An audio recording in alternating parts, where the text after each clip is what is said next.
Hey guys, meet my husband.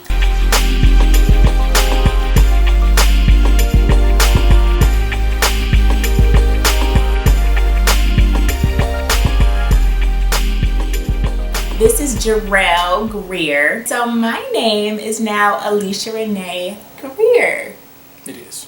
Last year, I did a video, and in it, I shared my out-of-body experience / baptism in the Holy Spirit. And then at the end of the video, I said that I actually got engaged because I recorded that video, and I think in between me recording it and putting it up, you actually proposed. So anyway, so at the very end, I inserted this comment saying hey, I got engaged, I'm gonna take a little break and then I'm gonna come back. And so now I'm back and now I'm married. I was like, which hand do I do? Hey. You see it? So in this video, I thought my intro video back to YouTube, I wanted to introduce you all to my husband, and I actually thought while I have him here, I would do a video sharing our testimony together about our dating experience, because one of the interesting things about our wedding, well, there are a lot of interesting things about our wedding, but a lot of people knew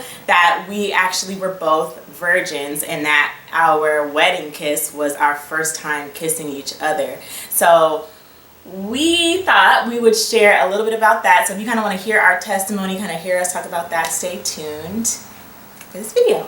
So babe, do you want to tell them a little bit about you before we hop into the testimony? First of all, I'm that guy. So let's just start there. I'm that guy. Really? That's all you need to know. I'm the guy that makes it happen. Okay. That's what we're doing today? Mm-hmm. Okay. What else? What should I tell them? How about your passions and... Oh, okay. So I am passionate about ministry. I'm passionate about music. I'm passionate about youth and young adult ministry, doing ministry overall. Particularly just teaching and talking about the things of God. Kingdom building. We equally yoked in this thing. Testimony time. A lot of times when people share their testimonies about sexual purity, I think that sometimes there's this misperception that doing that one thing makes you somehow perfect or even pure. Being a virgin when you get married doesn't mean that you're pure. I think purity is about a lot more than that. He and I both feel very strongly that we don't want people to feel like we're perfect, or we feel like we're perfect because we were virgins when we got married. I think sometimes people feel like when people share their testimonies about this, maybe they're being holier than thou or something. We feel led to share that testimony because in the world, we get so much of the opposite message. We get so much of the message that sexuality is just up for everybody to define for themselves and just do what you want to do. And, we come from a different value system. We believe that sexuality is something that God created as a gift, and that there are specific purposes and intentions that God had for it, and that He designed it for marriage. And so we want to share our testimony because we want to be an example to say, hey, it is possible. However, we really do not feel like that makes us perfect. In fact, I'll just go ahead and share. For me, I was a virgin when I got married. He was a virgin when he got married. But I for sure have gotten into relationships where I did more than I feel God would be pleased with. And I have done things that crossed my line of conviction. So I for sure am not at all in the perfect people parade in any way. But I do praise God that I was able to save myself and to abstain from certain things and to be a virgin when I got married. And I'm glad that He's the only person who knows me in that way. And then my husband, he hadn't even kissed anyone since he was 21. Yeah. So his level of consecration was wow. I was props to you, boo boo. And we're 30. Oh my God, I'm 34 now, guys. I feel like 33 and below, I felt like, 20s and 30s. But now I feel like 34 is like 40. Right. Pretty much 40. He's still 33, so he's still in that like 33 and below. But I'm 34 now. So anyway, but I say that to say like he really like kept himself for a long time with that. Okay, so that's our disclaimer. We're not perfect. We're just sharing our testimony. Cool. And then last disclaimer is we don't want to focus just on like the physicality, because that is not what our testimony is strictly about. It's not just about what we did or didn't do physically. It's about a whole mindset and value system, and the physical piece was just a sliver of that. Yeah. So, babe, why don't you start off with, because he really took the lead with the purity in our relationship. He did, and I've never had a dating experience like I did courting him. So can you explain what was your mindset going into our relationship that is different from the way that the world dates? Well, I think it starts with a very high value for. It starts off with having a value for your relationship with God. That's where it starts. I mean, I'm passionate about my relationship with God. I love my Father. I love my Savior, and the relationship that I've developed from that places a high value on pleasing Him, and then also righteousness. It's for doing what is right. So valuing God, value my relationship with God, and then also because of that relationship, you understand and learn the value of that God has for marriage. And so I believe God instilled that in me at a very early age, the value of marriage and how valuable that is to God and in the kingdom. And so I know nowadays marriage is just like a whatever thing, right? But God really instilled that value in me at an early age. So that's really where it starts. So it starts from the value relationship with God, value of marriage, and then you start getting into, valuing what that's supposed to look like, and then you start to value the process of that. So because of that, I wanted to have a marriage that really honored and pleased God at a very early age, or Christian age anyway. I got saved when I was 14, and around 18, 19, I'm starting to really understand these dynamics and say, you know what, God, I want a marriage that honors and pleases you. Okay, so what does that look like? It looks like this, right?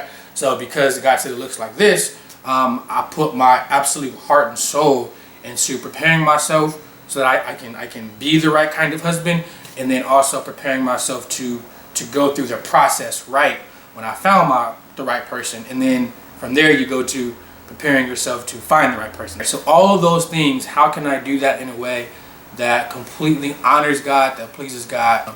And so from there came the principles that I attempted to live my life by. I just realized. What? I think you have like a equal torso length. Like I'm sitting straight up, and you look almost taller than me. So I'm 6'1". How tall are you? 5'6", 5'5" and a half. 5'5" and a half. So sitting down, it looked like we're like almost the same size. I think we have. Same size, yeah. He's quite a bit taller than me. That is interesting. Right. I'm a long torso in here. Yeah. But you're also sitting way on the edge of the couch. Although I kind of am I too. think we're both sitting in the same place. I think you just got a long torso. I think you just. Yeah, your knees are like touching the floor. Right. My knees are heck. Yeah, he just wanted y'all to know he's tall. He's very tall. He looks like when I'm barefoot. That's how he be looking. Yeah, show him your face. Can I take your hat off for a second? You can see my face. You don't want me to? You take it off. So handsome. Oh my God, look. Just regular audio. No, like give him a little profile. Give him a little. Just give him something. When I have my line, then I'm like feeling myself. I'm like, yeah, you know what I'm saying. I didn't get lined up this weekend, so I just had to show him a little bit. But okay. Next video, I'm gonna be. He wasn't worried about them for this video. I can't. Another thing that I think was very different and unique about our relationship, oh my goodness, is that we were equally yoked. And people use that term to mean a lot of different things. What I mean is that we both had the same faith in Jesus Christ, and we both we had the same, our spiritual maturity is very compatible. I'll say it that way. It's not like, and no shade to couples where that's not the case.